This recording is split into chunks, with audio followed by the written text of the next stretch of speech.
Haleluya, salam jumpa kembali dengan saya di hari yang diberkati ini. Semoga kita semua sehat-sehat selalu di dalam kasih karunia Tuhan kita Yesus Kristus. Sebelum saya menjawab sebuah komentar di kolom YouTube saya, jangan lupa like, subscribe, dan berikan komentar-komentar yang bagus. Biarlah orang-orang bisa membacanya dan belajar bersama-sama. Saudara yang terkasih, ada komentar yang berkata, lebih baik kita voting saja. Karena dulu juga di konsili juga itu voting. Dan hasilnya mengatakan bahwa Yesus itu dilantik sebagai Tuhan, saudara.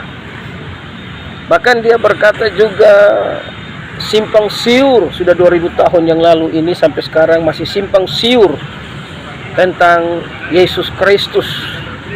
Lebih baik kita pilih yang simpel saja, tidak ribet. Saudara yang terkasih dalam Kristus, isi Alkitab itu tidak simpang siur. Apa yang dinyatakan di dalam Alkitab itu tidak simpang siur. Yang membuat simpang siur ini adalah para teolog Kristen atau para pengajar Kristen. Mereka lah yang membuat simpang siur.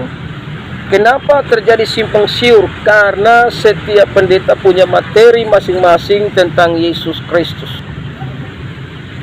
Pendeta Erastus Sabdono punya materi tersendiri.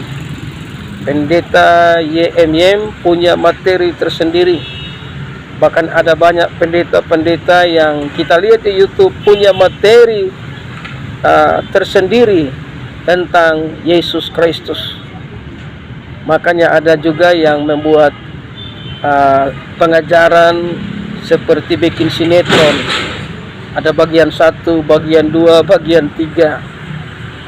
Nah, ini kan sangat lucu, saudara. Firman Tuhan ini ya dan amin. Jadi Alkitab ini tidak menjelaskan mengapa Bapa itu Allah, Yesus itu Allah, tapi Roh Kudus itu Allah. Alkitab tidak pernah menjelaskannya, tapi Alkitab menyatakan bahwa Allah itu Esa dinyatakan dalam 3 pribadi. 1 Yohanes 5 ayat 7. Ada 3 yang berikan kesaksian di dalam sorga, Bapa, Firman, dan Roh Kudus. Dan ketika Yesus dibaptis 1 pribadi, ada suara dari sorga yang berkata, inilah anakku yang kukasihi 1 pribadi, dan Roh Kudus turun dalam rupa merpati, itu 1 pribadi. Jadi sangat jelas, Alkitab tidak simpang siur, ya, karena Alkitab itu sudah menyatakannya. Jadi kalau kita ikut isi Alkitab dengan baik-baik, kita menikmati damai sejahtera, dan kita menikmati banyak hal yang Tuhan nyatakan di dalam firman Tuhan. Ya, dalam Yohanes 1 sudah jelas, pada mulanya adalah firman, firman itu bersama-sama dengan Allah, dan firman itu adalah Allah. Semua dijadikan oleh firman. Namun saudara dan saya ada karena Tuhan menciptakan Adam dan Hawa dari tanah. Sehingga kita itu menjadi makhluk yang mulia, menjadi manusia yang luar biasa. Namun manusia ini telah jatuh di dalam dosa. Makanya firman itu datang ke dalam dunia untuk jadi manusia. Makanya di ayat yang ke-14 itu sangat jelas, saudara yang kekasih, firman itu telah menjadi manusia, atau firman itu sudah berubah menjadi manusia.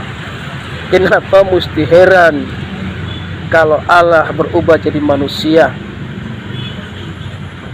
Kalau manusia berubah jadi Allah, itu tidak mungkin, saudara. Tapi kalau Allah berubah jadi manusia, ya tidak ada yang mustahil. Makanya firman datang ke dalam dunia yang adalah pribadi Tuhan, telah menjadi manusia supaya dia berbicara dengan manusia tentang jalan keselamatan. Kalau dia datang dalam rupa Yahweh, dalam rupa Elohim, bagaimana kita mau selamat? Bagaimana kita mau bisa dekat, saudara?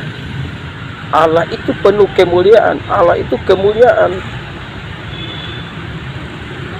Nah, makanya dia datang dalam rupa manusia. Jadi Alkitab ini tidak simpang siur. Yang membuat simpang siur, yang membuat bingung banyak orang adalah para pengajar Kristen, para teolog Kristen dengan gelar doktor, dengan gelar S1, S2, sehingga mereka menggunakan materi-materi yang tidak lagi sesuai dengan dasar Alkitab, dan akhirnya membuat simpang siur dan membuat banyak orang bingung. Kalau yang Kristen saja bingung, apalagi di luar Kristen tambah bingung, sehingga mereka sudah pasti akan mengatakan bahwa kita punya Tuhan itu ada 3 dan seterusnya. Namun orang Kristen tidak boleh bingung. Baca Alkitab, teliti Alkitab, baca baik-baik, karena Alkitab kita ditulis dengan bahasa yang sederhana, bahasa yang bisa dimengerti. Kenapa Alkitab kita bisa ada bahasa Indonesia, ada bahasa Inggris, ada bahasa daerah-daerah lain? Karena Tuhan yang kita sembah bisa mengerti semua bahasa. Karena semua bahasa yang ada di dunia ini atas seizin Tuhan. Kejadian pasal yang 11 jelas berkata, Tuhan yang mengacaukan ketika mereka ingin membangun menara Babel. Tuhan buat mereka tidak lagi mengerti bahasa satu dengan bahasa yang lain. Tadinya mereka satu bangsa, satu logat, satu bahasa. Tapi Tuhan buat mereka kacau, maka muncullah bahasa-bahasa yang ada di seluruh dunia. Jadi Tuhannya orang Kristen itu bisa mengerti semua bahasa. Ya, makanya mari kita jangan bingung, jangan ragu, kembali kepada Alkitab. Sekali lagi, Alkitab tidak pernah simpang siur. Yang simpang siur itu adalah para teolog Kristen dengan menggunakan materi-materi yang pada dasarnya tidak kembali ke Alkitab lagi.